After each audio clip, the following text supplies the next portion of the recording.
নমস্কার, ঘরে বাইরে আমরা ব্লগে সকলকে স্বাগত জানিয়ে শুরু করছি আজকের আড্ডা। আর আমার আজকের আড্ডার সঙ্গী হচ্ছে শ্রীমতী মালবিকা বাসু। মালবিকা আমার পাশেই বসে আছে। মালবিকার সাথে আমার দীর্ঘদিনের পরিচয়। নমস্কার মালবিকা। নমস্কার। হ্যাঁ, দীর্ঘদিনের পরিচয় এবং পরিচয়টা ভীষণ অদ্ভুতভাবে। প্রথমেই বলি মালবিকার সম্পর্কে, ও কিন্তু ওর দুটো ছেলে এবং ওকে রত্নগর্ভাও কিন্তু বলা যায়, বললে কিছু কম বলা হবে না। যাই হোক, আমি আস্তে আস্তে পরিচয় দেব। প্রথমে একটুখানি জেনে নেব মালবিকার মুখেই মালবিকার ছোটবেলা বা মেয়েবেলা বা ছেলেবেলা যাই বলুন না কেন, মালবিকার ছেলেবেলার গল্প। মালবিকা, তুমি যদি একটু তোমার ছোটবেলাটা কিরকমভাবে কেটেছে যদি একটু বলো। ছোটবেলায় আমি তো হাওড়ার মেয়ে, হাওড়াতেই আমার স্কুলিং। তারপরে ওই যেরকম নাচ গান শিখে যেরকম সব মেয়ে বড় হয় ওইভাবেই। তারপরে কলেজ কলকাতায়, ইউনিভার্সিটি কলকাতায়। এই মানে ছোটবেলায় যেভাবে নিজেকে ভাবতে, তার সঙ্গে কি তোমার বড়বেলাকে তুমি রিলেট করতে পারো? একটা সময় ছিল না, আমি যেমন খুব ছোটবেলার থেকে আমার একটা স্বপ্ন ছিল যে আমি নিজে কিছু করব, মানে সেটা চাকরিই হোক বা ব্যবসার কথা কোনোদিন অবশ্য ভাবিনি আমি, বা যেটা আমি ভীষণ ভালোবাসতাম পড়ানো আর কি। তো সেটা তো যার ফলে আমার যখন পোস্ট গ্রাজুয়েট কমপ্লিট হয়ে যাওয়ার পরে আমি ফ্যাকাল্টি জবে জয়েন করি। সেই সময় কর্পোরেট জবে আমার ফ্যামিলিগত কিছু প্রবলেম ছিল, তো কর্পোরেট জবে আমি জয়েন না করে ফ্যাকাল্টি জব জয়েন করি আর কি। তো সেখানে পড়িয়েছি আমি দীর্ঘদিন, দীর্ঘ 8 বছর পড়িয়েছি। আমার যতদূর সম্ভব মনে পড়ছে তুমি যাদবপুরে পড়াতে। হ্যাঁ, যাদবপুরে ডুয়েক্স সেন্টার কলকাতা, সেটা হচ্ছে ডিপার্টমেন্ট অফ, মানে সেন্ট্রাল গভর্নমেন্টের, যেটা তুমি তো জানো, তুমি নিজেও যাদবপুরে, তুমি তো জানি আর কি। তো ওখানে যাদবপুর ইউনিভার্সিটির স্পেশাল যে কোর্সেস গুলো হতো সেখানে পড়াতাম। তাছাড়াও আমি ওখানে তোমার নেটওয়ার্কিং পড়াতাম আর স্যাট পড়াতাম, মানে আরডিবিএমএস, মানে এই সাবজেক্ট গুলো পড়াতাম আমি, কম্পিউটার সায়েন্স এগুলো পড়াতাম। মালবিকার সঙ্গে আমার পরিচয়টা একটা টেবিল টেনিস সেন্টারে, এবং অদ্ভুতভাবে মালবিকার ছেলেরা এবং আমার ছেলে একসঙ্গে খেলতো ওখানে। এবং অদ্ভুতভাবে আমি জানি না, মানে ওকে দেখে সামহাউ আমার মনে হয়েছিল, একটা ছোট্ট গল্প আছে ওর সম্পর্কে, না বললেই নয়। ওকে দেখে আমার কেন জানি মনে হয়েছিল, সত্যি কথা বলতে কি, আমি ওয়েস্ট বেঙ্গল বোর্ডে পড়াশোনা করেছি এবং ওয়েস্ট বেঙ্গল বোর্ডের ম্যাথামেটিক্স এবং আইসিএসসি বোর্ডের ম্যাথামেটিক্সের মধ্যে অনেকটাই তফাৎ। এবং আমার ছেলেকে, আজকে আমার ছেলে ক্লাস 10-এ পড়ছে এবং আমার ছেলে ভবিষ্যতে হয়তো সায়েন্সেই এগোবে, কিন্তু আজকে আমার ছেলের যতটুকু ভিত ম্যাথসে সম্পূর্ণ এই মহিলার জন্য। ঠিক আছে, মানে আমি জীবনে কোনোদিনও ভুলবো না। আমার এখনো মনে আছে, ও তখন লন্ডনে ছিল এবং আমি ওকে মেসেঞ্জারে লিখেছিলাম যে তুমি আমার ছেলেকে ম্যাথস করাবে। ও এক কথায় বলেছিল হ্যাঁ। আমি ওই দিনটা, মানে আমার উপর থেকে যে কতটা বার্ডেন নেমে গেছিল। আমার ছেলে ক্লাস 2 থেকে ওর কাছে পড়াশোনা করেছে এবং আমার ধারণা যে আমার ছেলের প্রচুর বন্ধু বান্ধবরা ওর থেকে বেনিফিটেড হয়েছে। এবং আমি বলবো যে মানে সত্যি, মানে ছোটদের পড়ানোর জন্য আমাদের রাজ্যে বলো বা আমাদের শহরে বলো, টিচারের ভীষণ সমস্যা। প্রচুর বাবা মা এরম আছেন যারা ছোটবেলায় ক্লাস 2 থেকে 8 পর্যন্ত বা 9 পর্যন্ত সারাক্ষণ টিচার খুঁজে বেড়ান। আমি তাদের উদ্দেশ্যে বলবো, ম্যাথসের টিচারের যদি কারোর প্রয়োজন হয়, প্লিজ প্লিজ ওনার কাছে পাঠান। আমি চোখ বন্ধ করে বলতে পারি যে আপনাদের বাচ্চাদের ভবিষ্যৎ খুব সুন্দরভাবে ও মজবুত করতে সাহায্য করবে, এটুকু আমি বলতে পারি। যাই হোক মালবিকা, তুমি আমাকে বলো যে তোমার মেয়েবেলায়, তোমার কলেজ বা ইয়ে করার পরে তুমি, তোমার কি বিবাহিত জীবনটা কি তোমার মানে প্রেমের বিবাহ না? হ্যাঁ, প্রেমের বিবাহ, অবশ্যই প্রেমের বিবাহ। আচ্ছা, এবং কিভাবে আলাপ ওই পোস্ট গ্রাজুয়েট করতে গিয়ে আলাপ আর কি। আচ্ছা, তারপরে দাদা কিসে আছেন? আইটিতে রয়েছে। আচ্ছা, বাহ, খুব ভালো। আর তোমার তো বোধহয় দুটো ছেলে, তাই তো? বড় ছেলে এমবিবিএস সেকেন্ড ইয়ার, ছোট ছেলে ক্লাস 12 এ পড়ছে। অসাধারণ, মানে তোমার আর চিন্তার ব্যাপার নেই। তো ওদের স্কুলিং কোথায় ছিল জানো? বড় ছেলে ডন বস্কো, তারপরে আমি বোর্ডটা চেঞ্জ করি, ওটা ডিপিএস রুবি পার্ক থেকে ও ক্লাস 12 দিয়েছে।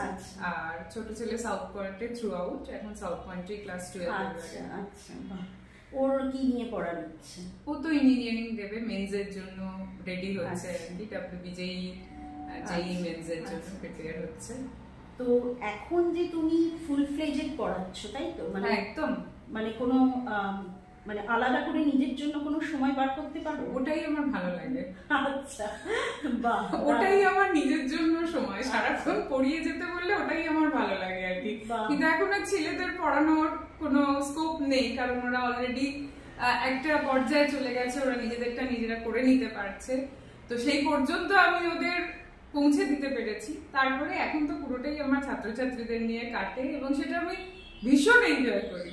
বাহ, হ্যাঁ, তুমি সবসময় বরাবরই পড়াশোনার সঙ্গে থাকতে পছন্দ করো। হ্যাঁ, আমার খুব ভালো লাগে, মানে একদম এটাই আমার প্যাশন, এখন এটাই প্রফেশন হয়ে গেছে। আমার খুব বলতে ইচ্ছে করছে যে যখন আমি এই ইন্টারভিউটার জন্য বা এই আড্ডাটার জন্য ওকে ফোনে জানাই, ও মানে এক কথায় আমাকে বলে যে হ্যাঁ আমি দেব। মানে আমি সত্যি বলছি, এই দেবটার জন্য আমি তোমার কাছে কৃতজ্ঞ থাকবো সারা জীবন। এসব কোনো ব্যাপার না। তো আরেকটা জিনিস বলো যে মানে ফিউচার, মানে তুমি ফিউচারে কিভাবে নিজেকে দেখতে চাইছো? যে তুমি যে প্রফেশনটা নিয়ে, মানে যে সাবজেক্টটা নিয়ে এগোচ্ছ সেইটাতেই তুমি আরো ফ্লারিশ করছো বা এরকম কিছু নিশ্চয়ই তোমার ভাবনা চিন্তা আছে? হ্যাঁ, ভাবনা চিন্তা বলতে আমি 3টে সাবজেক্ট পড়াই মেইনলি। একটা তো সায়েন্স তো পড়াই, আমি ম্যাথস পড়াই, আর তার সঙ্গে ইংলিশ গ্রামারটা মানে ল্যাঙ্গুয়েজ, যেটা আইসিএসসি বোর্ডে একটা কমপ্লিটলি সেপারেট একটা তোমার পেপার, তো সেটাও আমি খুব পড়াই। মানে যেগুলো খুব অ্যাপ্লিকেশন, মানে যেসব সাবজেক্টে অ্যাপ্লিকেশনের অনেক সুযোগ সুবিধা রয়েছে, সেই সাবজেক্টগুলো পড়াতে আমার খুব ভালো লাগে। আচ্ছা, মানে তার মানে তোমার সবটাই লজিকের উপরে খেলতে ভালো লাগে, তাই না? তো যাই হোক, তুমি তো বোধহয় একটা সময় বিদেশেও ছিলে। হ্যাঁ, আমি বছর পাঁচেক ছিলে। তো তুমি ওখানে তখন যখন ছিলে, তখন তুমি কোনোদিনও ভেবেছো যে কলকাতায় এসে তুমি আবার স্টার্ট করবে? কলকাতায় এসে আমার খুব ইচ্ছা ছিল, ইভেন ওখানে থাকতে থাকতেও আমি কিছু কোর্স করেছিলাম। তো ওখানে খুব দীর্ঘদিন থেকে গেলে হয়তো আমি কোথাও জয়েনও করে যেতাম। তো তারপরে ফেরার পরে আমার খুব ইচ্ছে ছিল করার। তো সেই সময় আমার ছেলেরাও ছোট ছিল, তারপরে ওদের একটা পরিবেশের মধ্যে ওরা ছিল, সেখান থেকে দেশে ফিরে তাদেরকে স্কুলিং এই সমস্ত নিয়ে আমি ব্যস্ত ছিলাম খুবই। তো তারপরে যেটা হলো, তোমার সঙ্গে আমার আলাপ হলো এবং এই পর্যায়ে মানে আমি কিন্তু ধরো গ্রাজুয়েশন মানে ক্লাস 12 এর পর থেকেই আমি পড়ানো শুরু করেছি, কারণ ভীষণ ভালো লাগতো আমার পড়াতে। তো এইগুলো মাঝে মাঝে ব্রেক হচ্ছে, আর একদম শেষ পর্যায়ে যেটা এখন কন্টিনিউ করছে, তার সূচনাটা তোমার হাত ধরেই হয়েছে। জিহানকে তুমি বললে তো আমার তখনই মনে হয়েছিল, এবং আমি চাইছিলামই সবসময় যে আমি পড়াবো, কারণ এত মানে আমার একটু নিজের একটা বলতে পারো যে পাস টাইম, আমি কোয়েশ্চেন রেডি করতে ভালোবাসি, বিভিন্ন স্কুলদের বিভিন্ন রকম মানে আমার নিজস্ব কোয়েশ্চেন ব্যাংক রয়েছে, এগুলোই আমার ভালো লাগে করতে আর কি। তো তুমি যখন বলেছিলে আমি দুটো ছেলেকে আর কত পড়াবো, মানে ওরা স্যাচুরেটেড, তো খুব ভালো লেগেছিল তখন, এবং তার থেকে আবার আমার এই ফেজটার পড়ানোর জার্নিটা শুরু হয়েছে। যাই হোক, মানে তুমি বললে ভীষণ ভালো লাগছে এটা ভেবে। তো আরেকটা জিনিস বলো যে এই যে মানে তুমি তো একটা বড় সংসারও সামলাও, প্লাস তোমার বাবা সম্পূর্ণ একা বোধহয়, মানে মাঝে মাঝে নিশ্চয়ই উনি তোমার কাছেও থাকেন, বেশিরভাগ সময়টাই থাকেন, কখনো হাওড়ায় যান। তোমার বাবার দায়িত্ব, দুই ছেলের দায়িত্ব, সংসারের দায়িত্ব, সমস্ত কিছু কিভাবে টাইম ম্যানেজমেন্ট করো সেটা বলো।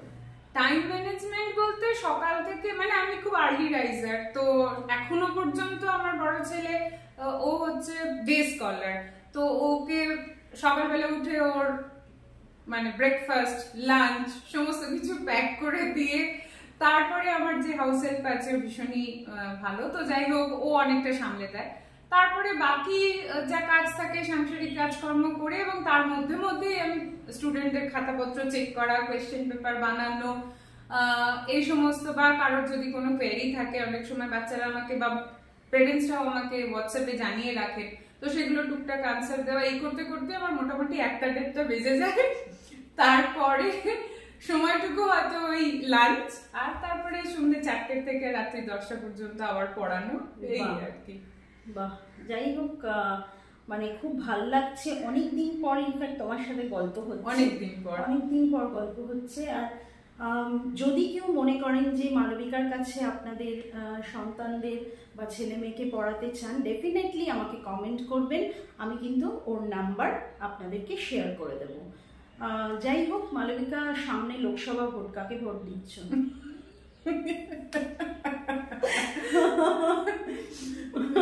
দেখা যাক। সেটাই, যাই হোক ক্রমশ প্রকাশ প্রকাশ না করাই ভালো। আচ্ছা, তোমার ফেভারিট পাস টাইম কি? আমার বই পড়তে খুব ভালো লাগে।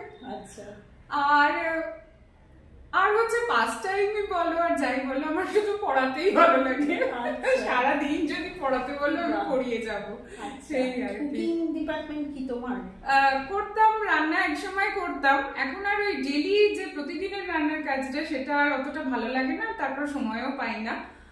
আর বাকি অন্যান্য সময় হ্যাঁ রান্না বান্না তো করি, যেমন রবিবার দিন স্পেশালি আমি রান্নাটা করি, দুপুরের লাঞ্চটা করি, কারণ বাচ্চারা, বর, বাবা সবাই ভালোবাসেন কিছু একটু অন্যরকম হোক, তো সেটা আমি করি আর কি।